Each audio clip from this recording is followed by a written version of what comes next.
ಬಾಣಗಳ ಪ್ರಯೋಗದಿಂದ ಆಗಸ ಬಾಣಗಳಿಂದ ಚಪ್ಪರ ಏರ್ಪಟ್ಟಿದೆ. ಇದು ವಿಶೇಷವಾದ ಹಂದರ. ಸುರರು ಅಂಬನ ಪಥದಲ್ಲಿದ್ದು ನೋಡ್ತಾ ಇದ್ದಾರೆ.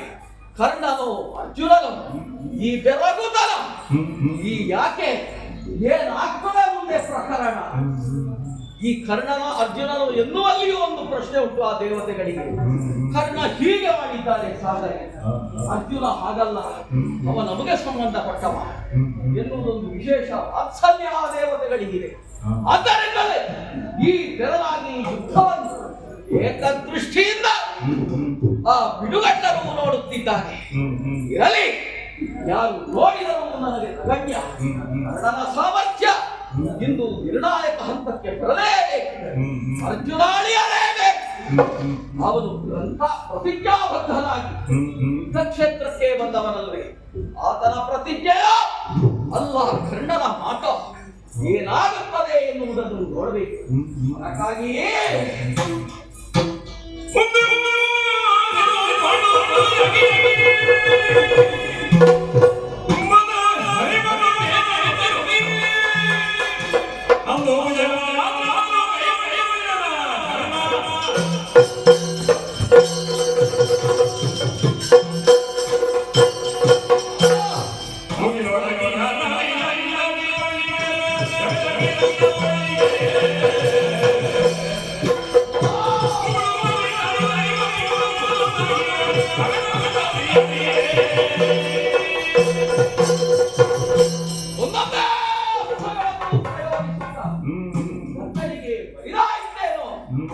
ಎಂದು ಯೋಚಿಸುತ್ತಿದ್ದೆ.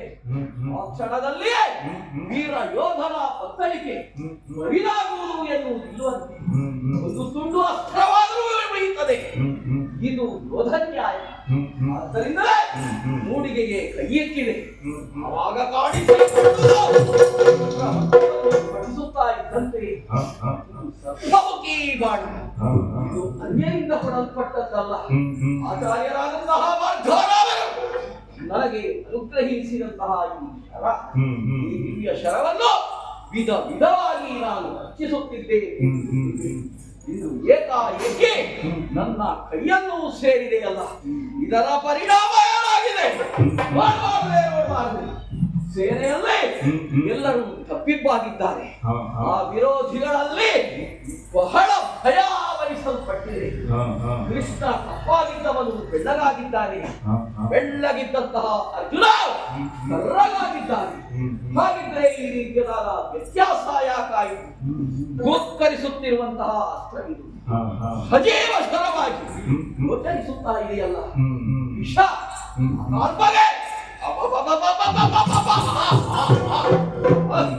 ನನ್ನಲ್ಲೇ ನಾನು ಮಾತಾಡುವುದಲ್ಲ.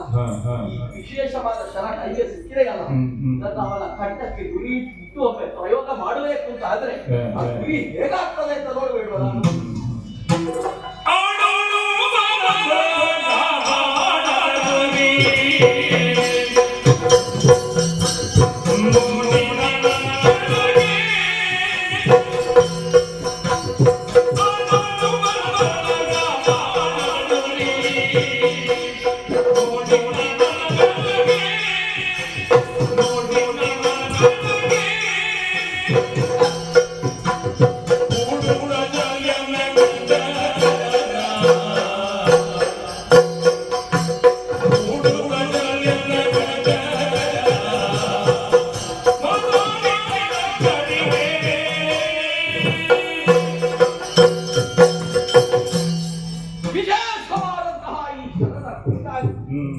ಆಚಾರ್ಯ ಮಾರ್ಗರಾವರು ನನ್ನಲ್ಲಿ ಹೇಳಿದ್ದಾರೆ, ಏಕಘಾತಿನಿ ಶರವಿದು ಸರಿಯಾಗಿ ಗುರಿಯನ್ನು ನೋಡಿ ಪ್ರಯೋಗಿಸಿದರೆ ಕಾರ್ಯ ಸಾಧಿತವಾಗ್ತದೆ ಎನ್ನುವ ಮಾತನ್ನು ಒಂದೇ ಆಡಿದ್ರು.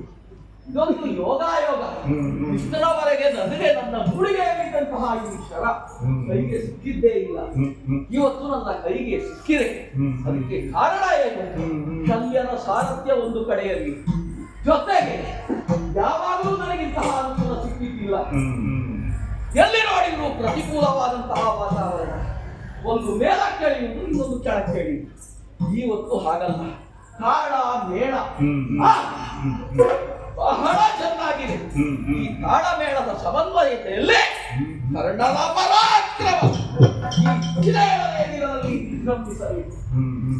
ಆಶಯ ಉಳ್ಳವನಾಗಿ ಗುರಿಯನ್ನು ಹಿಡಿದ ಅವನ ಕಂಠಕ್ಕೆ ಗುರಿ ಹಿಡಿದರೆ ಪರಿಣಾಮ ಏನು? ಅವ ಸಾಯ್ತಾನೆ. ಗುರಿಯಾಸ್ಥಾನವಾಗುವುದಕ್ಕೆ ಇನ್ನೂ ಸ್ವಲ್ಪ ಕಾಲ ಇದೆ. ಬಿಟ್ರೆ ಈಗಲೇ ಮುಗೀತದ, ಸ್ವಲ್ಪ ಕಾಲ ಉಂಟು. ಈ ಸಂತಸದ ವಿಚಾರವನ್ನು ನಮ್ಮ ಜೊತೆಯಲ್ಲಿಯೇ ಇದ್ದಾರಲ್ಲ ಶಲ್ಯ ಭೂಪತಿಗಳು, ಮಾದ್ರಾಧಿಪತಿಗಳು, ಆದ್ದರಿಂದ ಅವರಲ್ಲಿ ಈ ವಿಷಯವನ್ನು ಸಂತಸವನ್ನು ಜೋಡಿಕೊಳ್ಳಬೇಕಾಗಿ ಅದಕ್ಕಾಗಿ ಓ ಭೂಪತಿಗಳೇ, ಸೇನಾಪತಿ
ಭೂಪತಿಗಳೇ, ಈ ಹೊತ್ತಿನಲ್ಲಿ ದೈವಾನುಗ್ರಹದಿಂದ ಸಾರಥಿಗಳಾಗಿ ನನ್ನ ಜೊತೆಗೆ ಬಂದವರು. ನಿನ್ನೆಯ ದಿನ ನಾನು ಸಾರಥಿಯನ್ನು ಕಳೆದುಕೊಂಡಾಗ ಚಿತ್ತಮಾನಸನಾಗಿ ಬಿಡದಿಯಲ್ಲಿ ನಾನಿದ್ರೆ ಗೌರವ ಕೇಳಿದ ಕರ್ಣಾಯನಾಗಿ ನನ್ನ ಜೀವನಿ ನಿನಗೇನಾಗಬೇಕು ಹೇಳು, ನಡೆಸಿಕೊಡುವುದಕ್ಕೆ ಬದ್ಧ ಎಂದು ಹೇಳಿದಾಗ ನಾನು ಹೇಳಿದೆ ಸಾರಥಿಯನ್ನು ಕಳೆದುಕೊಂಡಿದ್ದೇನೆ. ಹಾಗಿದ್ರೆ ನಮ್ಮ ಸೇನೆಯಲ್ಲಿ ಸಾರಥ್ಯವನ್ನು ವಹಿಸುವುದಕ್ಕೆ ಸಮರ್ಥರ್ಯಾರಿದ್ದಾರೆ ಪ್ರಶ್ನಿಸಿದಾಗ ಹೇಳಿದೆ. ಗುರುಗಳಾದ ಭಾರ್ಗವರಾಮರೇ ಸೂಚಿಸಿದ್ದು ಮಾದ್ರಾಧಿಪತಿಗಳಾದಂತಹ ಶಲ್ಯಭೂಪತಿಗಳು ಸಾರಥ್ಯವನ್ನು ಮಾಡಿದರು ಎಂದಾದರೆ ಜಯವನ್ನು ನಿನಗೆ ಒದಗಿಸಿಕೊಡುವುದಕ್ಕೆ ನಾನು ಬದ್ಧನಾಗ್ತೇನೆ, ಸಿದ್ಧನಾಗ್ತೇನೆ. ಅದಕ್ಕಾಗಿಯೇ ಮಹಾನುಭಾವನಾದಂತಹ ನಿಮ್ಮ ಸಾರಥ್ಯವನ್ನು ಗುರುಭೂಪತಿ ನನಗೆ ಒದಗಿಸಿಕೊಟ್ಟ. ಆ ನೆಲೆಯಿಂದಲೇ ಇಂದಿನ ಯುದ್ಧದವರೆಗೆ ಸಾಗಿ ಬಂದಿದೆ. ಜಯದ ಮುಖ ನಮಗೆ ಆಗಾಗ ಗೋಚರಿಸುವುದಕ್ಕೆ ಆರಂಭವಾಗಿದೆ. ಕೆಲವೊಂದು ಸಂದರ್ಭದಲ್ಲಿ ಮುಗಿಲ ಮರೆಯಾಗಿದ್ದಂತಹ ಸೂರ್ಯ ಕಾಣಿಸದೆ ಹೋಗುವಂತೆ ಜಯ ಮರೀಚಿಕೆಯಾದದ್ದು ಆದರೆ ಮೋಡ ಸರಿದಾಗ ಸೂರ್ಯ ಮತ್ತೆ ತನ್ನ ಪ್ರಖರವಾದಂತಹ ಜಾಜ್ವಲ್ಯಮಾನವಾದ ಬೆಳಕನ್ನು ಈ ಭೂಮಿಗೆ ನೀಡುವಂತೆ ಜಯವನ್ನು ನಮಗೆ ಪ್ರಾಪ್ತಿಸುವಂತಹ ಸ್ಥಿತಿಯೂ ಒದಗಿತ್ತು. ಭೂಪತಿಗಳೇ, ನೋಡಿದಿರ ನನ್ನ ಕೈಯಲ್ಲಿರುವಂತಹ ಸಜೀವವಾಗಿ ಗೋಚರಿಸ್ತಾ ಇದೆ. ಕುಸುಗುಟ್ಟುತ್ತಿರುವಂತಹ ಹಾವು ಇದೊಂದು ಅಸ್ತ್ರವಾಗಿ ನನ್ನ ಕೈಯಲ್ಲಿ ವಿಜೃಂಭಿಸ್ತಾ ಇದೆ. ರುದ್ರಮಂತ್ರವನ್ನು ಪಠಿಸಿ ಈ ಬಾಣವನ್ನು ಮೂಡಿಗೆಯಿಂದ ತೆಗೆದು ಆಯುಧೋಪಾದಿಯಲ್ಲಿ ಇವತ್ತು ಅವರ ನಾಶಕ್ಕೆ ಪ್ರಯೋಗಿಸುವುದಕ್ಕೆ ಸಿದ್ಧತೆಯನ್ನು ನಡೆಸಿದವರು. ಸೂರ್ಯಾಸ್ತವಾಗುವುದಕ್ಕೆ ಇನ್ನು ಕೆಲ ಕಾಲವಿದೆ. ಆದ್ದರಿಂದಲೇ ನನಗುಂಟಾದಂತಹ ಸಂತಸವನ್ನು ನಿಮ್ಮಲ್ಲಿ ಹೇಳಿಕೊಳ್ಳೋಣ.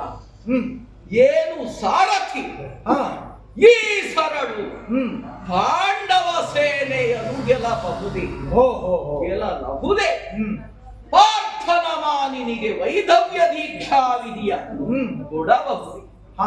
ಪಾರ್ಥನ ಮಾನಿನಿ ಅಂದ್ರೆ ದ್ರೌಪದಿ ಅಲ್ಲ, ಅವಳು ಐವರಿಗೂ ಹೆಂಡತಿ. ಹೌದಪ್ಪ. ಸುಭದ್ರೆ ಪಾರ್ಥನ ಮಾನಿನಿ. ಆಕೆಗೆ ವೈಧವ್ಯ ದೀಕ್ಷೆ ಉಂಟಾಗಬೇಕು ಅಂತಾದ್ರೆ ಇನ್ನು ಸಾಯ್ಬೇಕು. ವೈಧವ್ಯ ದೀಕ್ಷಾ ವಿಧಿಯ ಕೊಡಬಹುದೇ? ಆಗ ನಮ್ಮವರುಂಟೆ. ಇದನ್ನು ತಡೆಯುವವರು ಯಾರಾದರೂ ಇದ್ದಾರೆ? ಅಥವಾ ನಿನಗೆ ನಾನು ಈ ರೀತಿಯಾಗಿ ಪ್ರಯೋಗಿಸುವುದಕ್ಕೆ ಸಿದ್ಧನಾದೆ ಎನ್ನುವುದು ಸಾನುರಾಗವೇ? ಹೀಗೆ ಕೇಳುವುದಕ್ಕೂ ಕಾರಣವಿದೆ. ವಿರಾಟ ಪಕ್ಷದಲ್ಲಿರುವವರು ನಿನ್ನ ಅಳಿಯಂದಿರಂದರೆ ಈ ಸಂಬಂಧದ ಭಾವನೆ ನಿನ್ನಲ್ಲಿ ಅಧಿಕವಾದ ಯುದ್ಧ ಕ್ಷೇತ್ರದಲ್ಲಿ ಇಂತಹ ಘಟನೆ ಸಂಭವಿಸಕೂಡದು, ತನ್ನ ಅಳಿಯಂದಿರಿಗೆ ಸಾವು ನೋವುಗಳಾಗಕೂಡದು ಎನ್ನುವಂತಹ ಭಾವನೆ ನಿನ್ನ ಮನದ ಮೂಲೆಯಲ್ಲೆಲ್ಲಾದರೂ ಇದೆ. ಪುಣ್ಯಾತ್ಮ, ಅದಕ್ಕಾಗಿಯೇ ನಾನು ಕೇಳುತ್ತಿರುವುದು ನಿನಗಿದು ಸಾನುರಾಗವೇ? ಕರ್ಣ ಕೇಳುವೆ. ಕರ್ಣ, ಬಾಲಂಗಣದಲ್ಲಿ ಪ್ರತಿಕೂಲವಾದಂತಹ ಪರಿಣಾಮವನ್ನು ಈ ಶರದ ಹಿನ್ನೆಲೆಯಲ್ಲಿ ನಾವು ಗುರುತಿಸಿದ್ದೇವೆ. ಜಾಜ್ವಲ್ಯಮಾನವಾಗಿ ಬೆಳಗಬೇಕಾದಂತಹ ರವಿಬಿಂಬ ಮೋಡ ಮುಸುಕಿದ ಪಾದದಲ್ಲಿ ಕಾಲ್ಗತ್ತಲೆಯಲ್ಲಿ ಮುಳುಗಿದೆ. ಬಾನಾಡಿಗಳು ಹಸುವನ್ನು ನೀಗಿ ಕೆಳಗೆ ಬೀಳ್ತಾ ಇವೆ. ಬೀಳ್ತಾ ಇದ್ದಾವೆ. ಪರ್ವತೋನ್ಮುಖವಾದಂತಹ ಅಭೇದ್ಯವಾದಂತಹ ಏಕಘಾತಿನಿ ಈಶ್ವರ ಅರ್ಧಾವಲ್ಯಕ ಎನ್ನುವ ಸರ್ಪಮುಖಿಯಾದಂತಹ ಅಸ್ತ್ರವನ್ನು ಕೈಗೆ ತಗೊಂಡಿದ್ದಿ. ಬಹುಶಃ ಪ್ರಪಂಚದಲ್ಲಿ ಮೊಟ್ಟ ಮೊದಲ ಬಾರಿಗೆ ಇಂಥದೊಂದು ಪರಿಣಾಮವನ್ನು ಕಂಡಿರಬಹುದು. ಕ್ಷರ ಪ್ರಪಂಚದಲ್ಲೇ ಕಾಣದಂತಹ ಪ್ರತಿಕೂಲ ಪರಿಣಾಮವನ್ನು ನಾವು ನೋಡ್ತಾ ಇದ್ದೇವೆ. ಹಾಗಾಗಿ ಇದರಲ್ಲಿ ಪ್ರಶ್ನೆ ಇಲ್ಲ. ಈ ಕ್ಷಣವು ಪಾಂಡವ ಸೇನೆಯ ಗೆಲ್ಲಬಹುದೇ? ಪ್ರಶ್ನೆ ಇಲ್ಲ, ಗೆಲ್ಲಬಹುದೇ. ಪಾರ್ಥನ ಮಾನಿನಿಗೆ ವೈಧವ್ಯ ದೀಕ್ಷಾ ವಿಧಿಯ ತಂದೊಡ್ಡುದೇ. ಪಾರ್ಥನಿಗೆ ಸೋಲೆನ್ನುವುದು ಪರ್ಯಾಯವಾಗಿ ಪಾರ್ಥನ ಮಾನಿನಿಗೆ ವೈಧವ್ಯ ದೀಕ್ಷಾ ವಿಧಿಯ ಕಟ್ಟಿಟ್ಟ ಬುತ್ತಿ ಆಲ ನಮ್ಮವರುಂಟೆ. ನಿಜವಾದ ಪ್ರಶ್ನೆ ಇದು. ಇದರ ಬಗ್ಗೆ ಸ್ವಲ್ಪ ಆಲೋಚನೆ ಮಾಡಬೇಕು. ನಿನಗಿದು ಸಾನುರಾಗವೇ ಅಂತ ಕೇಳಿದ್ಯಲ್ಲ, ಏನು ನಮ್ಮ ಪಕ್ಷ ನಿಷ್ಠೆಯ ಬಗ್ಗೆ ನಿನಗೆ ಅನುಮಾನ ಉಂಟೋ? ಹಾಗೇನೂ ಇಲ್ಲ. ಆದರೂ ಮನದ ಮೂಲೆಯಲ್ಲಿ ಏನಾದರೂ ಒಂದು ಸ್ವಲ್ಪ. ಪುಣ್ಯಾತ್ಮ, ಸಿಗಬೇಕಾದ ಸ್ಥಾನ ಸಿಗದಿದ್ದಾಗಲೂ ನಾವು ಪಕ್ಷದ್ರೋಹವನ್ನು ಮಾಡಿದವರಲ್ಲ. ಅದಲ್ಲ ಅಂತಾದ್ರೆ ನಿಜವಾಗಿ ಆದ್ರೆ ಈ ಸಾರಿ ಸೇನಾಧಿಪತಿತ್ವ ಸಿಗಬೇಕಾದ ನನಗೆ ಅಲ್ವಾ? ಹುಟ್ಟು ಕ್ಷತ್ರಿಯ ಅಲ್ವಾ ನಾನು? ನೀವು ಬಂದ ಕಾರಣದಿಂದಲೇ ಇವತ್ತಿನ ಒಂದು ಯುದ್ಧ ಪ್ರಸಂಗ ಹೇಗೆ ಸಾಗುತ್ತಾ ಉಂಟು. ಹೌದಪ್ಪ, ಹುಟ್ಟು ಕ್ಷತ್ರಿಯನಾದ ನನಗೆಲ್ವಾ ಸಿಗಬೇಕಾದ ಸ್ಥಾನ? ಸಿಗ್ಲಿಲ್ಲ. ಹಾಗಾದ್ರೂ ನಮ್ಮದು ಪಕ್ಷದ್ರೋಹ ಇಲ್ಲ. ಎಷ್ಟು ನಮ್ಗೆ ಸಿಗ್ಲಿ ಸಿಗದೆ ಇರ್ಲಿ, ಪಕ್ಷದಲ್ಲಿ ಇರುವುದೇ. ಆದ್ರೆ ನೀವು ಅಲ್ಲಿಗೆ ಹೋಗಿದ್ದಂತೆ ಕೇಂದ್ರಕ್ಕೊಮ್ಮೆ ಹೋಗಿ ಬಂದಿದ್ದೇನೆ. ಕೇಂದ್ರದಲ್ಲಿ ಅಂದ್ರೆ ಧರ್ಮರಾಜ ಇದ್ದಲ್ಲಿ. ಆದ್ರೆ ಹೋಗಿ ಬಂದ್ರು ಪಕ್ಷ ನಿಷ್ಠೆಯ ಬಗ್ಗೆ ಏನು ಸಮಸ್ಯೆ ಬೇಡ. ಇಲ್ಲ, ನಾವು ಪಕ್ಷ ನಿಷ್ಠರೇ. ನಾವಿರುವ ಪಕ್ಷ ಸರ್ವನಾಶ. ಅದು ಪಕ್ಷ ಬಿಟ್ಟು ಹೋಗುವ ಪ್ರಶ್ನೆ ಇಲ್ಲ ನಮ್ದು. ಇದೊಂದು ನಿರ್ಣಯ. ಇನ್ನು ಇನ್ನೊಂದು ಕೇಳಿದ್ಯಲ್ಲ, ಆನ ನಂಬುವರುಂಟೆ. ಇದಕ್ಕೊಂದು ನನ್ನ ಉತ್ತರ ಉಂಟೆ. ಅವನ ಗುರಿಯನ್ನು ನಾನು ಕೊರಳಿಗೆ ಹಿಡಿದಿದ್ದೇನೆ. ಓ ಭಾನುತೇಜ,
ಓ ಭಾನುತೇಜ, ಭೂಪತಿಗಳೇ, ನಿನ್ನ ಕೈಯಲ್ಲಿರುವಂತಹ ಶರ ಹ, ಏಕಘಾತಿ ಪರಿಣಾಮವನ್ನು ಕೊಡುವಂತದ್ದು.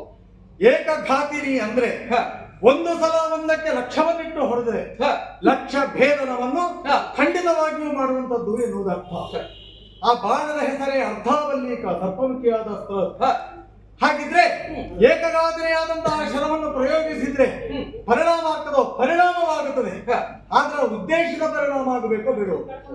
ಉದ್ದೇಶದ ಪರಿಣಾಮ ಆಗಬೇಕಾದ್ರೆ ನಾವು ಯಾವುದನ್ನು ಉದ್ದೇಶವಾಗಿರುತ್ತೇವೆ ಅದಕ್ಕೆ ಸರಿಯಾಗಿ ಗುರಿ ಹಿಡಿಬೇಕು ಬೇಡು. ಅಸ್ತ್ರ ಏನು ಪರಿಣಾಮ ಮಾಡಬಲ್ಲದು ಎನ್ನುವುದನ್ನು ಶಿಂಗಿನಿಗೆ ಬಾಣವನ್ನು ಜೋಡಿಸಿ ಲಕ್ಷ್ಯವನ್ನು ಲಕ್ಷಿಸುವಾಗ ಆಲೋಚನೆ ಮಾಡಿಕೊಳ್ಬೇಕಾಗ್ತದಲ್ವಾ? ಭೂಪತಿಗಳೇ, ಧನುಸ್ಸನ್ನು ಎತ್ತಿ ಹಿಡಿದು ಆ ಬಾಣವನ್ನು ಜೋಡಿಸಿ ಈಗ ಈಗ ಈಗ ಪ್ರಯೋಗ ಮಾಡುತ್ತೇನೆ ಎನ್ನುವಷ್ಟರ ಮಟ್ಟಿಗೆ ನಾನು ಬಂದಾಗಿ ಈ ಸಂತೋಷವನ್ನು ನಿಮ್ಮಲ್ಲಿ ಹೇಳಿಕೊಡಬೇಕಲ್ಲ, ಅದಕ್ಕಾಗಿ ನಿಮ್ಮಲ್ಲಿ ಹೇಳಿ. ಹೌದಪ್ಪ, ಹೇಳಿಕೊಂಡದ್ದು ಮಾತ್ರ ಅಂತ ಅದು ನನ್ನ ಉತ್ತರ ಅವಶ್ಯಕತೆ ಇಲ್ಲಲ್ಲ. ಸಂತಸವನ್ನು ಹಂಚಿಕೊಳ್ಳುವುದು ಜೊತೆಗೆ ನಿಮ್ಮ ಮಾತನ್ನು ಕೇಳು. ಆ ಸಲಹೆಯು ನಿನ್ನ ಅಗತ್ಯ ಬೇಕೇ ಬೇಕು. ಅದು ಹೌದು ಅಂತ ಅದಕ್ಕಾಗಿ ನಾನೀಗ ಹೇಳಿದ್ದೆ. ಅದಲ್ಲದಿದ್ರೆ ನೀನು ಬಾಣವನ್ನು ಪ್ರಯೋಗಿಸುವಾಗ ಎದುರು ರಥಿಕರನ್ನು ಮಾತ್ರ ಅಲ್ಲ, ರಥದಲ್ಲಿರುವ ಸಾರಥಿಯನ್ನು ಗಮನಿಸಬೇಕಾಗ್ತದೆ. ಯಾಕೆ ಗೊತ್ತೋ? ಪ್ರಪಂಚದಲ್ಲಿ ಸಾರಥಿಗಳನ್ನು ಗಮನಿಸಿದ್ರೆ ನಾನು ಮತ್ತು ಕೃಷ್ಣನೇ ಮುಂಚೂಣಿಯಲ್ಲಿರುವವರು. ಅಶ್ವಹೃದಯವು, ರಥಕಲ್ಪವು ಇತ್ಯಾದಿಗಳನ್ನೆಲ್ಲ ಬಲ್ಲವರು ನಾವು. ನೀನು ಪ್ರಯೋಗಿಸಿದಂತಹ ಬಾಣ ಅನುದ್ದೇಶಿತವಾಗಿ ಅಲ್ಲಲ್ಲ, ಉದ್ದೇಶ ಒಂದಿದೆ ಅಲ್ಲ. ಆ ಉದ್ದೇಶ ಲಕ್ಷ್ಯ ಭೇದನ ಹೌದು ಅಂತಾದ್ರೆ ಲಕ್ಷ್ಯವನ್ನು ಭೇದಿಸಿದಂತೆ ಮಾಡಬಲ್ಲ, ಪರಿಣಾಮವನ್ನುಂಟು ಮಾಡಬಲ್ಲವ ಕೃಷ್ಣ. ಹಾಗಾಗಿ ನೀನ್ ಬೇರೆಲ್ಲ ಸರಿ, ನಿನ್ನ ಬಾಣ ಹೌದು, ಅದರ ಸಾಮರ್ಥ್ಯ ಹೌದು, ಅದನ್ನು ಪ್ರಯೋಗಿಸುವುದು ಹೌದು, ಆದರೆ ಲಕ್ಷ್ಯ ಸರಿ ಇರ್ಬೇಕಲ್ಲ ಕರ್ಣ. ಹೌದು. ಹಾಗಾಗಿ ಲಕ್ಷ್ಯವನ್ನು ಸ್ವಲ್ಪ ಬದಲಿಸಬೇಕಾಗ್ತದೆ ನೀನು. ಹೌದು, ಈಗ ನಾನು ಲಕ್ಷ್ಯ ಇಟ್ಟದ್ದು ಸರಿಯಾಗಿ. ಲಕ್ಷ್ಯ ಎಲ್ಲಿಗೆ ಇಟ್ಟಿದ್ದಿ ಹೇಳು? ಅವನ ಕೊರಳಿಗೆ. ಕೊರಳಿ ಮಗುಡಗೆ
ಲಕ್ಷ್ಯ ಭೇದನಕ್ಕೆ ಲಕ್ಷ್ಯವೇ ಪ್ರಧಾನ. ಹೌದು ಅಂತಾದ್ರೆ ಅವನ ಕೊರಳಿಗೆ ನೀನೀಗ ಲಕ್ಷ್ಯವನ್ನು ಇರಿಸಿಕೊಂಡಿದ್ದಿ. ಬಾಣವನ್ನು ಶಿಂಜಿರಿಗೆ ಜೋಡಿಸಿ ಅವನ ಕೊರಳನ್ನು ಲಕ್ಷ್ಯವಾಗಿರಿಸಿಕೊಂಡು ಬಾಣ ಪ್ರಯೋಗಕ್ಕೆ ಸಿದ್ಧನಾಗಿದ್ದಿ.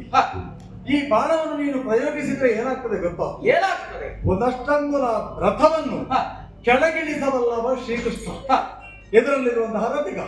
ನಾನಾದರೂ ಅದನ್ನು ಮಾಡಬಲ್ಲೆ. ನೀವು ಮಾಡ್ತೀರಲ್ಲ, ನಾವಿಬ್ರು ಸಮಾನರಿಂದ ಇನ್ನೂ ಕೇಳ್ತೀಯ. ಕೃಷ್ಣನಿಗಿಂತ ಒಂದು ಹೆಜ್ಜೆ ನಾನು ಮುಂದೆ. ನಿಮ್ಮ ಬಗ್ಗೆ ನಮ್ಮ ಹಸ್ತಿನಾವತಿಯ ಅರಮನೆಯಲ್ಲಿ ಬಹಳ ಮಂದಿಗಳು ಆಡಿಕೊಳ್ತಾ ಇದ್ರು. ಎಂತ ಬಹಳ ಯೋಗ್ಯತಾವಂತರು ನಮ್ಮ ಮಾದ್ರ ಭೂಪತಿಗಳು. ಎಂತ ಹೇಳ್ತಿ ನೀನು? 64 ದಿನದಲ್ಲಿ 64 ವಿದ್ಯೆಯನ್ನು ಕಲ್ತವ ಕೃಷ್ಣ. 64 ವರ್ಷದಲ್ಲಿ 64 ವಿದ್ಯೆ ಕಲ್ತವ ನಾನು. ಯಾರು ದೊಡ್ಡವರು ಹೇಳು ಅಲ್ವಾ? ಹಾಗಂತ ಮಾತಾಡ್ಲಿಕ್ಕೆ ಬಾಣವನ್ನು ಪ್ರಯೋಗಿಸುವಾಗ ಅವರಿಗಾದರೂ ರಥವನ್ನು ಭೂಮಿಯ ಕೆಳಗೆ ಇಳಿಸಿದಂತಾದ್ರೆ ಕೊರಳಿಗೆ ಹಿಡಿದಂತಹ ಬಾಣ ಕಿರೀಟಕ್ಕೆ ತಾಗುತ್ತದೆ. ಆಗ ಕಿರೀಟ ಹಾರ್ತದೆ. ಕಿರೀಟ ಬೇಕಾ ನಿನಗೆ? ಕಿರೀಟ ಬೇಡಪ್ಪ, ನನಗೆ ಅವನ ಕಂಠ ಬೇಕು. ಹೌದು ಅಂತಾದ್ರೆ ನಿನ್ನ ಲಕ್ಷ್ಯವನ್ನು ಬದಲಿಸಲಿಕ್ಕೆ ಬೇಕು. ಕೊರಳಿಗಾಗಿ ಹಿಡಿದಂತಹ ಲಕ್ಷ್ಯವನ್ನು ಬದಲಿಸಿ ಉಲಕ್ಕಾಗಿ ಪ್ರಯೋಗಿಸು. ಶಿರವ ಕತ್ತರಿಸುವುದಿದು ಸಿದ್ಧ. ಅವನ ತಲೆಯನ್ನು ಕತ್ತರಿಸ್ತದೆ. ಹೂಡುಬಾಳ ಗುರಿ ಬದಲಿಸಬೇಕು.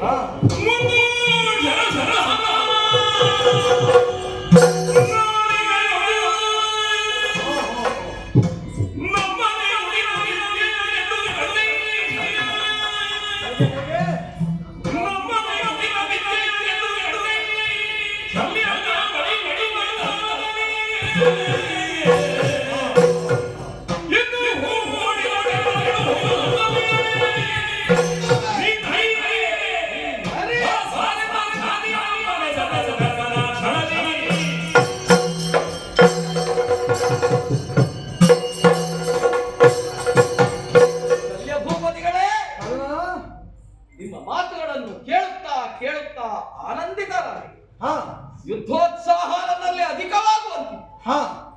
ಆದರೆ ತಾವು ಕಟ್ಟ ಕಡೆಗೆ ಆಡಿರುವುದೇನು? ಗುರಿಯನ್ನು ಬದಲಿಸಬೇಕು. ನಿಮ್ಮ ಮಾತನ್ನು ಕಡೆಗಣಿಸುತ್ತೇನೆ ಎಂದು ಭಾವಿಸಿಕೊಳ್ಳಕೂಡದು. ಆದರೆ ನನ್ನದ್ದೇ ಆದಂತಹ ವೈಯಕ್ತಿಕ ನಿರ್ಣಯಗಳು ಕೆಲವೊಂದು ಇದ್ದಾರೆ. ಅದನ್ನು ನಿಮ್ಮಲ್ಲಿ ನಾನು ಹೇಳಿಕೊಳ್ಳಲೇಬೇಕು. ಒಂದು ಶರ ಸಂಧಾನ. ಒಂದೇ ಬಾಣವನ್ನು ಪ್ರಯೋಗಿಸುವುದಕ್ಕೆ ಸಿದ್ಧರಾದ್ರೆ ಅದನ್ನು ಬದಲಿಸುವಂತಿಲ್ಲ ಗುರಿಯನ್ನು. ಇದು ಯೋಧನ ನಾಲಿಗೆಯೊಂದು. ನಾವು ಏನು ಆಡ್ತೇವೆ ಅದರಂತೆ ಸದಾ ನಡೆದುಕೊಳ್ಳುವವರು.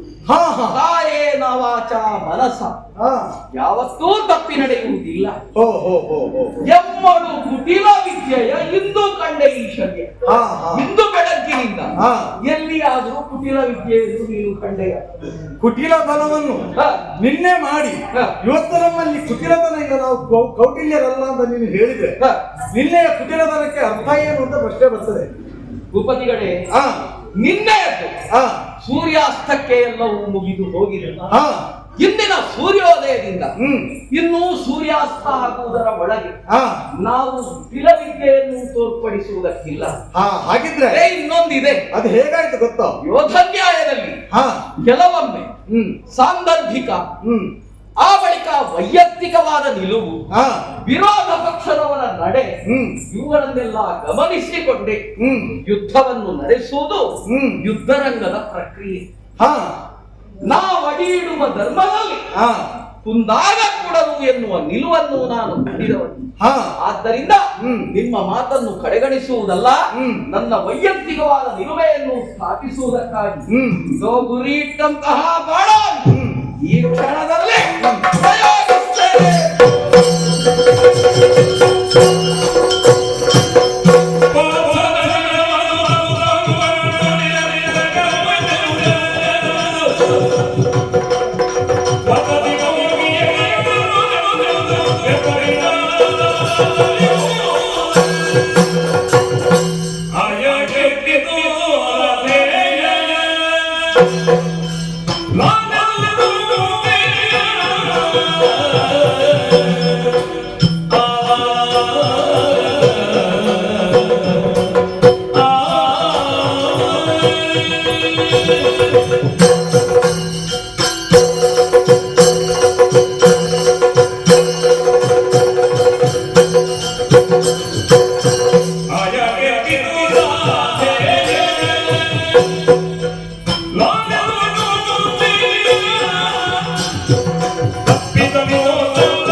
ನಾನು ಯಾರಂತ ಗೊತ್ತಾಗಲಿಲ್ಲ.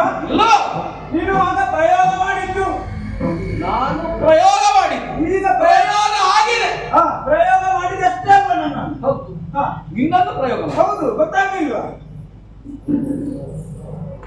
ಏನಾಯ್ತು ಏನಾಯ್ತು? ಆಗ ಬಾಣವಾಗಿ ಪ್ರಯೋಗ ಮಾಡಿದ್ದು. ಈಗ ಸರ್ಪ. ಬಾಣಸನಾನೆ ಸರ್ಪಸನಾನೆ. ತುಂಡು ಸರ್ಪ ಇದು. ಅದಕ್ಕೆ ಬಾಣ ಉಂಟು. ಈಗ ತುಂಡಾಗಿ. ಹಾಗೆ ನಿನ್ನ ವೈರಿ ಅರ್ಜುನ, ನನ್ನ ವೈರಿ ಕೂಡ ಅರ್ಜುನ. ಒಂದು ಸಲ ಬಾಣ ವಿಫಲವಾಗಿದೆ. ದೇವರೇ ನಿನ್ನ ದೊಡ್ಡಸ್ತಿಗೆ ಕರ್ಣಾಯಲ್ಲಿ ನೀನೆ. ಹಾಗೆ ನಿನ್ನ ವೈರಿ ನನ್ನ ವೈರಿ. ನಿನ್ನ ವೈರಿಯೇ ನನ್ನ ವೈರಿ. ಆ ಬಾಣ ವಿಫಲವಾಗಿದೆಲ್ಲ, ಅದಕ್ಕೆ ಪುನಃ ಬಂದಿದ್ದೇನೆ. ನನ್ನನ್ನು ಮರಳಿ ಪ್ರಯೋಗ ಮಾಡು, ಅವನನ್ನು ಕಚ್ಚಿ ಕೊಂದು ಮುಗಿಸ್ತೇನೆ. ಒಮ್ಮೆ ನೋಡ್ತೇನೆ ಇದನ್ನು.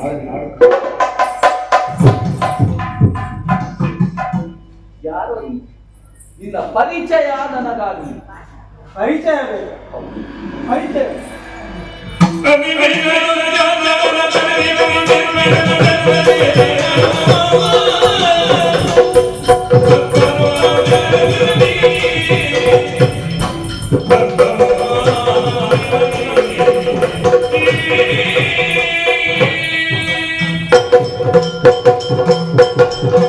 ನನ್ನ ಪರಿಚಯ ಸಿಕ್ಕಿಲ್ಲ.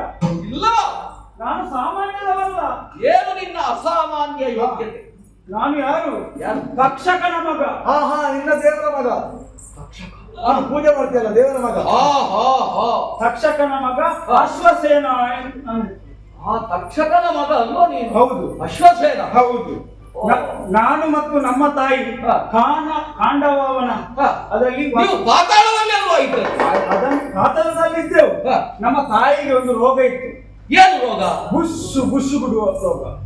ಅಶ್ವಿನಿ ದೇವತೆಗಳಲ್ಲಿ ಹೇಳುತ್ತಿದ್ರೆ ಏನಾದರೂ ಮಾಡುತ್ತಿದ್ರು ಏನು? ಅವರಲ್ಲೇ ಹೋಗಿ ಹೇಳಿದ್ರು, ಅದಕ್ಕೆ ನೀವು ಕಾಂಡವನದಲ್ಲಿ ಇರಿ, ಅಲ್ಲಿ ಬೇಕಾದಂತಹ ಗಿಡಮೂಲಿಕೆಗಳೆಲ್ಲ ಇದೆ, ಅಲ್ಲಿ ಇದ್ದು ನಿನ್ನ ತಾಯಿಗೆ ಗುಣ ಆಗ್ತದೆ. ಅದೊಂದು ಔಷಧಿ ವನ. ಹೌದು, ಅಲ್ಲಿ ವಾಸಿಸ್ತಾ ಇದ್ದೆವು. ಆ ಹೊತ್ತಿಗೆ ಅಗ್ನಿದೇವನಿಗೆ ಅಜೀರ್ಣ ರೋಗ ಶುರುವಾಯಿತು. ಇದು ವಿಪರೀತ. ಅಗ್ನಿಗೆ ಅಜೀರ್ಣ. ಸರ್ವಭಕ್ಷಕನಾದ ದೇವವರ್ಗಕ್ಕೆ ಸೇರಿದವನು. ಅಗ್ನಿಮುಖದಿಂದಲೇ ಉಳಿದ ದೇವತೆಗಳೆಲ್ಲ ಹವಿಸ್ಸನ್ನು ಸ್ವೀಕರಿಸ್ತಾನೆ. ಹಾಗಿದ್ರೆ ಅಗ್ನಿಗೆ ಅಜೀರ್ಣ ರೋಗ ಬಂತು ಅಂತಾದ್ರೆ ಉಳಿದವರ ಹಾಗೆ ಈ ಲೋಕದವರು ತಿಂದದ್ದೇ ಕರಗಿಲ್ಲ. ಏನು ಕರ್ನಲ್ಲಿ ಏನು ಸುಳ್ಳು ಹೇಳುವ ಆಲೋಚನೆ? ಸುಳ್ಳಲ್ಲ, ಸತ್ಯವೇ ನಾನು ಹೇಳುದು. ಅಗ್ನಿಗೆ ಅಜೀರ್ಣ ರೋಗ ಆಯ್ತು. ಅದಕ್ಕಾಗಿ ಆ ಕಾಂಡವನವನ್ನೆಲ್ಲ ಸುಟ್ಟು ಹಾಕಿದ್ರೆ ಅವನಿಗೆ ರೋಗ ಗುಣಮುಖವಾಗುವುದು ಅಂತ ಹೇಳಿ ಔಷಧಿ ಇವನ ಆ ಕಾಂಡವನವನ್ನು ದಹಿಸಿದನಾದರೆ ಉಂಟಾದಂತಹ ಅಜೀರ್ಣ ರೋಗ ನಿವಾರಣೆ ಆಗ್ತದೆ. ಅದಕ್ಕೆ ಅರ್ಜುನನಿಗೆ ಅದಕ್ಕೆ ಇದು ಕೊಟ್ಟು ಅದನ್ನು ದಹಿಸಲಿಕ್ಕೆ ಹೊಣೆಗಾರಿಕೆ ಅರ್ಜುನ. ಒಟ್ಟಿಗೆ ಆ ಕೃಷ್ಣ ಕೂಡ ಇದ್ದ. ಸುಮ್ಮನೆ ದೊಡ್ಡಸ್ತಿಗೆ ಮಾತಾಡುದು ನನ್ನಲ್ಲಿ. ಕೃಷ್ಣ ವಿಷಯ ಹೀಗುಂಟು. ಹೌದು, ಎಲ್ಲ ಕಡೆಯಲ್ಲಿ ಅವನಿಗೆ ಒಂದೊಂದು ಸ್ಥಾನ ಸಿಗುತ್ತದೆ. ಹೌದು, ಅದರಲ್ಲಿ ಯಾವ ದೊಡ್ಡವನೇ ತನದವಲ್ವಾ, ಚಂದ್ರವಂಶದವಲ್ವಾ. ಒಂದು ಕ್ರಿಮಿ ಕೀಟ ಪ್ರಾಣಿ ಪಕ್ಷಿ ಯಾವುದು ಹೊರಗೆ ಹೋಗಬಾರದು ದಹಿಸಿದ್ರಲ್ಲಿ ಅಂತ ಹೇಳಿ ಅರ್ಜುನ ನೇರವಾಗಿ ಒಂದು ಶರ ಬಿಟ್ಟ ಒಂದು ಚಪ್ಪರ ಮಾಡಿದ. ಅದರಲ್ಲಿ ಯಾವುದು ಮಳೆ ಬರುವ ಹಾಗೆ ಸುತ್ತಲೂ ಬಾಣ ಮುಖದಿಂದ ಬೇಲಿಯನ್ನು ನಿರ್ಮಿಸಿದ ಒಂದು ಹೊರಗೆ ಹೋಗುವಂತಿಲ್ಲ. ಆ ಬಳಿಕ ಆ ಕಾಂಡವನನ್ನು ದಹಿಸಿದ. ಆ ಹೊತ್ತಲ್ಲಿ ನನ್ನ ಅಮ್ಮ ನನ್ನನ್ನು ಕಚ್ಚಿಕೊಂಡು ಅಂಬರ ಪಥಕ್ಕೆ ಹಾರಿದ. ಅಮ್ಮನಿಗೆ ಗೊತ್ತಾಯ್ತು ಅದು ದಹಿಸುದು. ಓ ಬೆಂಕಿ ಹಚ್ಚುವ. ಹೌದು. ನೋಡಿದ ಕ್ಷಣದಲ್ಲೇ ತನ್ನ ಮಗನನ್ನು ಉಳಿಸಿಕೊಳ್ಳಬೇಕು ಎನ್ನುವ ಉದ್ದೇಶಕ್ಕಾಗಿ ನನ್ನನ್ನು ಕಚ್ಚಿ ಮೇಲೆ ನನ್ನ ಪ್ರಾಣ ಹೋದರೂ ಆಯಿತು, ತನ್ನ ಮಗ ಉಳಿಯಬೇಕು, ತನ್ನ ಸಂತತಿ ಉಳಿಯಬೇಕು. ಹೌದು. ಎಂತಹ ಮಾತೃತ್ವ. ಹಾರಿದ್ರಲ್ಲ, ಹಚ್ಚಿಕೊಂಡು ಮೇಲಕ್ಕೆ ಹಾರಿದ್ರು. ಈ ವಿಷಯ ಕೃಷ್ಣನಿಗೆ ಗೊತ್ತಾಯ್ತು. ಅವನಿಗೆ ಗೊತ್ತಾಗದೆ ಇದ್ದ ಈ ಲೋಕದಲ್ಲಿ ಏನಾಗ್ತದೆ ಎನ್ನುವುದು ಕೃಷ್ಣನಿಗೆ ಗೊತ್ತಾಗಲಿಲ್ಲ ಅಂತ ಆದ್ರೆ ಇನ್ನು ಉಳಿದದ್ದು ಕತೆ ಎಂತದ್ದಾಗ್ತದೆ. ಆ ಕೃಷ್ಣ ಏನ್ ಮಾಡಿದ? ಅರ್ಜುನನಿಗೆ ಕನ್ಸನ್ನೆ ಮಾಡಿದ. ಅವ ಮಾಡದೆ ಉಳಿಲಿಕ್ಕೆ ಅವ ನೇರವಾಗಿ ನಮಗೆ ಬಾಣ ಬಿಟ್ಟ. ಆ ಭಾವನೆಗೆ ಈ ಭಾವ ನೇರವಾಗಿ ನಮಗೆ ಬಾಣ ಬಿಟ್ಟ. ಅದರಲ್ಲಿ ನನ್ನ ತಾಯಿ ಮತ್ತು ನನ್ನ ಅರ್ಧ ಶರೀರ. ಓ ಇದು ಅರ್ಧ ಆದದ್ದು ಹೀಗೆ. ಅಮ್ಮ ಅಗ್ನಿಯಲ್ಲಿ ಬೆಂದು ಹೌದು. ಹಾಗಾಗಿ ಅರ್ಧ ಶರೀರ ತುಂಡಾಯ್ತು, ಬೆಂಕಿಯಲ್ಲಿ ಬಿದ್ದು ಉರಿದೋಯ್ತು. ನೀನೇನು ಮಾಡಿದೆ? ಈ ಪರಿಸ್ಥಿತಿ, ಈ ದುಸ್ಥಿತಿಯನ್ನು ನಮಗೆ ತಂದವನು ಯಾರು? ಅವನಿಗೆ ಬೇಕಾಗಿ ನಾನು ಏನಾದ್ರೂ ಅವನನ್ನು ಕೊಲ್ಬೇಕು ಅಂತ ಮನದೊಟ್ಟೆ. ಸೇಡು ಸೇಡು ಸೇಡು ಬಿಡ್ತೇನೆ ನಾನು, ಅದಕ್ಕೆ ಪಣ ತೊಟ್ಟೆ. ಸೇಡು ಇಲ್ಲ ಅಂತಂದ್ರೆ ದೊಡ್ಡ ಸುಧಾರಕ್ಕೆ ಏನು ಹಾವಲ್ವಾ? ಹಾಗೆ ನದೇ ದ್ವೇಷ 12 ವರ್ಷ ಕಚ್ಚಿಕೊಳ್ತೇನೆ ಅಂತ. ಆದ್ರೆ ನನ್ನ ನಿನಗೆ ಹೆಡೆ ಹತ್ತುವುದಕ್ಕಾಗ್ತದೆ, ಆದ್ರೆ ಊರುದಕ್ಕೆ ಬಾಲ ಇಲ್ಲ, ಬಲ ಇಲ್ಲ. ಹಾಗಾಗಿ ಏನು ಮಾಡುದು ಅಂತ ತುಂಬಾ ತಿರುಗಾಟ ಮಾಡಿದೆ. ಯಾಕೆ? ಈ ಅರ್ಜುನನಿಗೆ ಸರಿಯಾದ ವ್ಯಕ್ತಿಯೊಬ್ಬ ಬೇಕಲ್ಲ ಎದುರಿಗೆ, ಅವನೊಟ್ಟಿಗೆ ಅವರನ್ನು ಹೋಗ್ಬೇಕು. ಇಲ್ಲದಿದ್ರೆ ಇವರಲ್ಲಿ ಹಾಗೆ ತುಂಬಾ ಜನ. ಅಲ್ಲ ಪುಣ್ಯಾತ್ಮ, ಅರ್ಜುನ ಮಲಗಿರುವಾಗ ರಾತ್ರಿಯಲ್ಲಿ ಕಟ್ಟಿಬೋದಿತ್ತಲ್ಲ, ಕಚ್ಚಲಿಕ್ಕೆ ಊರ್ಲಿಕ್ಕೆ ಬಾಲ ಇಲ್ಲ. ಹಾಗೆ ಅಂತ ಹೋಗುವುದಕ್ಕೆ ನಿನಗೆ ಸ್ವಯಂ ಹೋಗುವುದಕ್ಕೆ ಅಂತ 100 ಅರ್ಜುನ ಬಂದು ನಾನು ಕೊಲ್ವೆ. ನನ್ನ ಬಾಯಲ್ಲಿ ಅಷ್ಟು ವಿಷ ಉಂಟು. ತಕ್ಷಕನ ಮಗಲ್ವ ನೀನು. ಹಾಗಾಗಿ ನೋಡಿದೆ ಅವನಿಗೆ ಸರಿಯಾದ ವ್ಯಕ್ತಿ ನೀನು ಕರ್ಣ ಅಂತ ಗೊತ್ತಾಯ್ತು. ಓ ನಿನ್ನ ಸೇಡನ್ನು ತೀರಿಸಿಕೊಳ್ಳುವುದಕ್ಕೆ ನೋಡು ಆಯ್ಕೆ ಮಾಡಿದ ನಿನ್ನನ್ನು, ನನ್ನನ್ನೇ ಆಯ್ಕೆ ಮಾಡಿದ. ಅದಕ್ಕೆ ನಿಮ್ಗೆ ಗೊತ್ತಿಲ್ಲದೆ ನಿನ್ನೊಟ್ಟಿಗೆನೇ ಇದ್ದೆ ನಾನು. ನನ್ನಲ್ಲಿ ಕೇಳದೆ ನನ್ನ ಬತ್ತಡಿಕೆಯನ್ನು ಪ್ರವೇಶ ಮಾಡಿ. ಹೌದು, ನಿನ್ನ ಒಟ್ಟಿಗೆನೇ ಇದ್ದೆ. ಸೇಡನ್ನು ತೀರಿಸಬೇಕು ಅಂತ ನೀನು. ಎಷ್ಟು ವರ್ಷ ಆಯ್ತು ನೀನು ಅವನ ಬತ್ತಡಿಕೆಗೆ ಬಂದು? ತುಂಬಾ ವರ್ಷ ಆಯ್ತು. ಆಯ್ತು, ನೀವು ಬಾಣವನ್ನು ಪ್ರಯೋಗ ಮಾಡಿದೆಲ್ಲ ಅದು ವಿಫಲವಾಯ್ತಲ್ಲ, ಅದಕ್ಕೆ ಮರು ಬಾಣವನ್ನು ಹೂಡು, ಅವನನ್ನು ಕಚ್ಚಿ ನಾನು ಕೊಲ್ತೇನೆ. ಪ್ರಯೋಗ ಮಾಡಿ.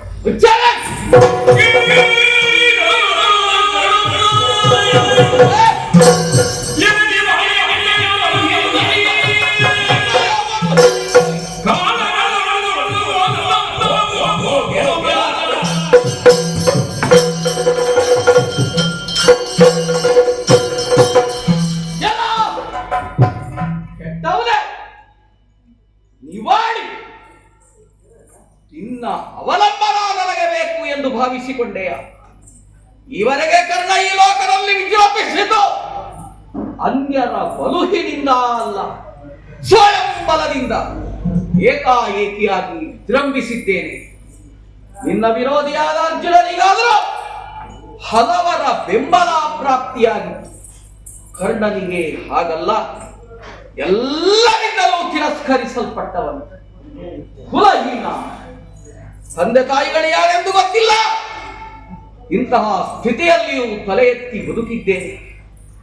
ಎಲ್ಲರೂ ಸೂತನ ಮಗ ಎಂದು ಚೀಗಳೆಯುತ್ತಿದ್ದರು. ಎಲ್ಲೂ ಕುಂದಿದವನಲ್ಲ. ಇಂತಹ ಯೋಗ್ಯತಾವಂತರಾದ ನನ್ನಲ್ಲಿ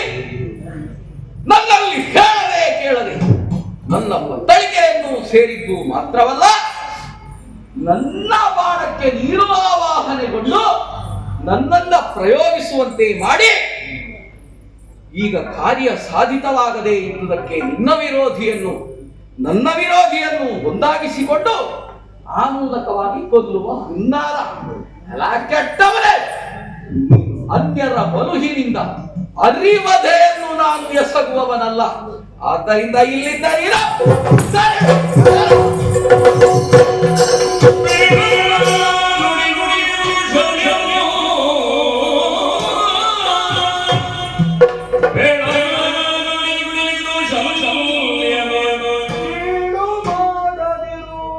ಕೇಳು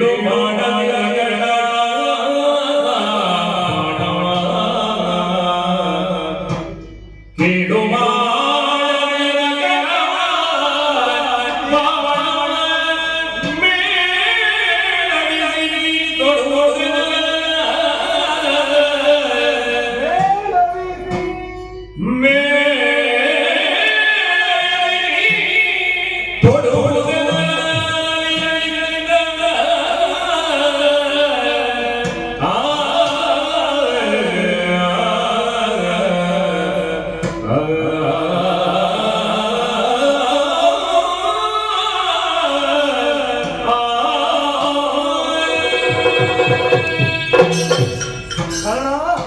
ಭೂಪತಿಗಳೇ, ಯಾರಿಗೆ ಸಿಕ್ಕಿತು ಪುಣ್ಯಾತ್ಮ ಈ ಭಾಗ್ಯ?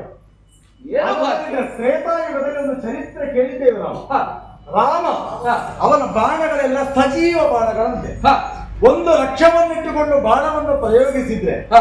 ಆ ಲಕ್ಷ್ಯವನ್ನು ಭೇದಿಸಿ ಮರಳಿ ಅವನ ಬತ್ತಳಿಕೆಯನ್ನು ಸೇರ್ತಿತ್ತಂತೆ. ಇದು ರಾಮನಿಗೊಬ್ಬರಿಗೆ ತ್ರೇತಾಯುಗದಲ್ಲಿ ಸಾಧ್ಯ ಆದ್ದು. ಅದರ ಮೇಲೆ ಬೇರೆ ಯಾರಿಗೂ ಆ ಗುಣವನ್ನು ನೋಡಲಿಲ್ಲ. ನಿನ್ನ ಯೋಗನು ಪ್ರಯೋಗಿಸಿದ ಬಾಣ ಮರಳಿ ನಿನ್ನ ಕೈಗೆ ಸೇರ್ತದೆ. ಒಂದು ಯಾರಿಗಾದ್ರೂ ಸಿಕ್ಕಿದ ಈ ಭಾಗ್ಯ. ಓ, ಅದಲ್ಲದಿದ್ರೆ ಅದರ ಮಾತನ್ನು ನೀನು ತಿರಸ್ಕಾರ ಮಾಡುವುದಷ್ಟು ಸರಿಯಲ್ಲ. ಅದು ಹಾವು ಹೇಳಿ ಕೇಳಿ ನವನಾಗಗಳನ್ನು ನಿತ್ಯವೂ ನೀನು ಪೂಜಿಸುವವನಂತೆ. ಎಲ್ಲಿಯಾದ್ರೂ ಕೊನೆಗೆ ಆ ಬಾಣ ನಿನಗೆ ಶಾಪ ಕೊಟ್ಟು ಹೋಯ್ತು ಅಂತ ಹೇಳಿ ಆದ್ರೆ ಮತ್ತೆ ನಾನಾ ಪ್ರತಿಷ್ಠೆ ಆಶೇಷವಲ್ಲಿ ಯಾವುದು ನಡೀಲಿಕ್ಕಿಲ್ಲ ನಿನಗೆ. ಯಾವುದಾದ್ರೂ ಪುಣ್ಯಕ್ಷೇತ್ರ ಸಿಕ್ಕಿತ್ತು ಸರ್ಪಶಾಪಕ್ಕೆ. ಹಾಗಾಗಿ ಯೋಗ ನಿನಗೆ ಮರಳಿ ನೀನು ತೊಡು, ನಾನು ಕೊಂತೇನೆ ಅಂತ ಹೇಳ್ತಿರಲ್ಲ. ಯಾಕೆ ನೀನು ಆಲೋಚನೆ ಮಾಡುದು? ಮೇಳವಿಸಿ ತೊಡು, ಅದು ನಿನ್ನ ಲಕ್ಷ್ಯವನ್ನು ಭೇದಿಸಿ ಕೊಡ್ತದೆ. ನನ್ನ ನಿರ್ಣಯವು ಹೀಗೆ.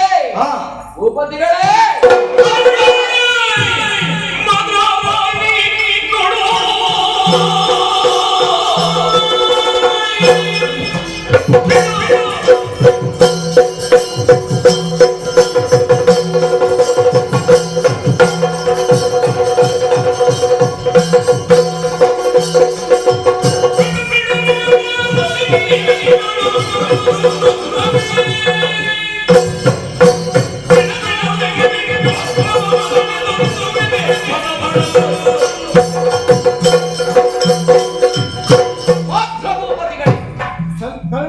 ನನ್ನ ನಿರ್ಣಯ ಅದರಂತೆ ನಾನು ನಡೆಯುವವನು. ಈ ಕೆಟ್ಟ ಸರ್ಪ ನನ್ನ ವಿರೋಧಿಯ ಸಾವಿಗೆ ಕಾರಣವಾಗಬೇಕಾದದ್ದಿಲ್ಲ. ಕೊಲ್ಲುವುದಕ್ಕೆ ನನಗೆ ಗೊತ್ತಿದೆ. ಯಾವರನ್ನು ವಿರೋಧಿ ಎಂದು ನಾನು ಆಯ್ಕೆ ಮಾಡಿಕೊಂಡೇನು, ಆ ವಿರೋಧಿಯಾತ ಅವರೇ ಉಳಿಯಬೇಕು, ನಾನು ಉಳಿಯಬೇಕು. ನಮ್ಮೊಳಗಿನ ಸ್ಪರ್ಧೆ ದೈವ ಸಂಕಲ್ಪ ಏನಿದೆಯೋ ಹಾಗೇ ಆಗುತ್ತದೆ. ಇವನ ಮೂಲಕವಾಗಿ ನನ್ನ ವೈರಿಯನ್ನು ನಾನು ಕೊಲ್ಲಬೇಕಾಗುತ್ತಿಲ್ಲ. ಅದಕ್ಕಾಗಿ ನನ್ನ ದೃಢವಾದ ಮಾತುಗಳನ್ನು ಕೇಳಿ ಅಂಬರ ಕುಸಿದ ದೊಡ್ಡ ಶರವನ ಕೊಡೆ. ಆದ್ದರಿಂದ ಇದನ್ನು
ಇಂದು ಕೌರವ ಕೆಟ್ಟನು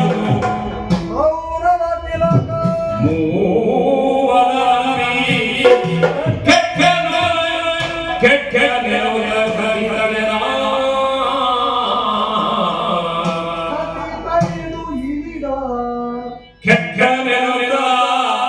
ಕದಿಗಳೇ ವೀರ.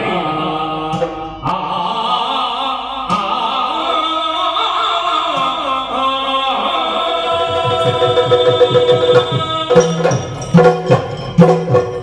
ಕರ್ಣ, ಭೂಪತಿಗಳೇ, ನಿನ್ನಲ್ಲಿ ಸ್ಥಾಯಿಯಾಗಿರುವಂತಹ ತೀರ್ಮಾನ ಏನುಂಟು ಹ, ಅದೇ ನಿನಗೆ ಕೊನೆಯದ್ದಾಯಿತು.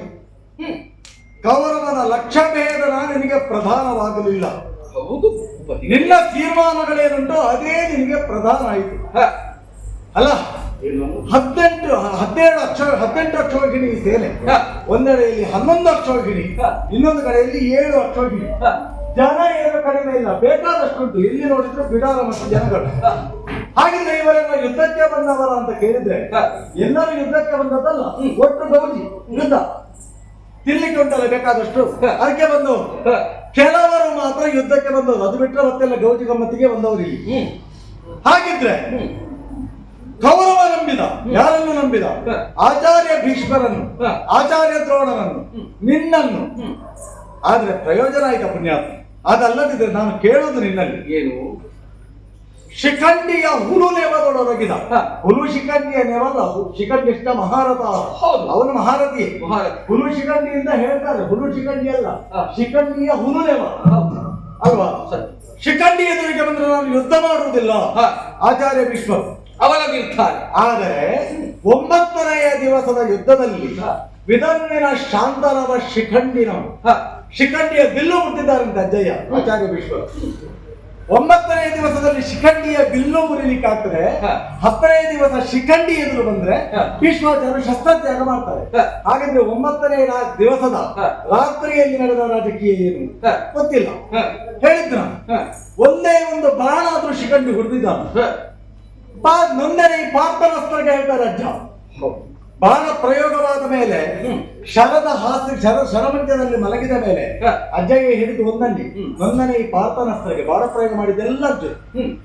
ಹಾಗಿದ್ರೆ ಶಿಖಂಡಿ ಬಾಣ ಬಿಡ್ಲಿಲ್ಲ, ಹ. ಹಾಗಿದ್ರೆ ಬಾಣ ಯಾಕೆ ಶಸ್ತ್ರತ್ಯಾಗ ಮಾಡಿದ್ರು ಗೊತ್ತಿಲ್ಲ. ಅವರ ಮರಣದ ರಹಸ್ಯವನ್ನು ಅವರ ಬಾಯಿಯಿಂದಲೇ ಹೇಳಿಸುವ ತಂತ್ರ ನಡೆದಿರಬೇಕು. ಒಂದೇ ಲಕ್ಷ್ಯ, ಹ, ಅವರಿಗೆ ಅವರ ಪ್ರತಿಷ್ಠೆಯೇ ಮುಖ್ಯ ಆಯಿತು ಹೊರತು ಹ, ಕೌರವನ ಜಯ ಎನ್ನುವಂತಹ ಲಕ್ಷ್ಯ ಪ್ರಧಾನವಾಗಲೇ ಇಲ್ಲ. ಹೋಗ್ಲಿ, ಅವರನ್ನು ಕೌರವ ನಂಬಿದ್ದೂ ಇಲ್ಲ, ಹ. ಬಿಡೋಣ. ಇನ್ನು ಸೇನಾಧಿಪತಿಗಳಾಗಿ ಗುರುಗಳಾದಂತಹ ದ್ರೋಣಾಚಾರ್ಯರ ನೇಮಕ ಆಯಿತು. ಹ, ದ್ರೋಣಾಚಾರ್ಯರು ಖಡಾಖಡಿಯಾಗಿ ಕಾದಾಡಿದ್ರು. ಹ, ಸ್ವಯಂ ಪಿನಾಕಿಯೇ ಶಸ್ತ್ರಧರನಾಗಿ ಬಂದರು. ಹ. ಪಿನಾಕಿಯ ಮೈಯಲ್ಲಿ ಬೆವರು ಸುರಿಸಬಲ್ಲ ಸಾಮರ್ಥ್ಯ ಇದ್ದವರು ಹ. ಆಚಾರ್ಯ ದ್ರೋಣ. ಹ, ಅಂತಹ ಆಚಾರ್ಯ ದ್ರೋಣರು ಹ. ತನುವನಿಗಿದ ಸುತ ನಿಮಿತ್ತವೇ ಹೌದು. ಧರ್ಮರಾಜ ಹೇಳಿದಂತೆ ಹ. ಅಶ್ವತ್ಥಾಮ ಹತಃ ಅಂತೆ. ಹ್ಮ್. ಇವರು ತಕ್ಷಣ ತನ್ನ ಶರೀರವನ್ನು ತ್ಯಾಗ ಮಾಡಿ ಹ. ಅಶ್ವತ್ಥಾಮ ಸತ್ತದ್ದ ಹೌದು ಅಂತ ನೋಡ್ಲಿಕ್ಕೋದು. ಹ, ನಾನು ಕೇಳುವುದು, ಹ. ಅಶ್ವತ್ಥಾಮ ಮತ್ತು ಆಚಾರ್ಯ ದ್ರೋಣರಿಗೆ ಹ. ಶರೀರ ಸಂಬಂಧವೇ ಇರುವುದು. ಹೌದು.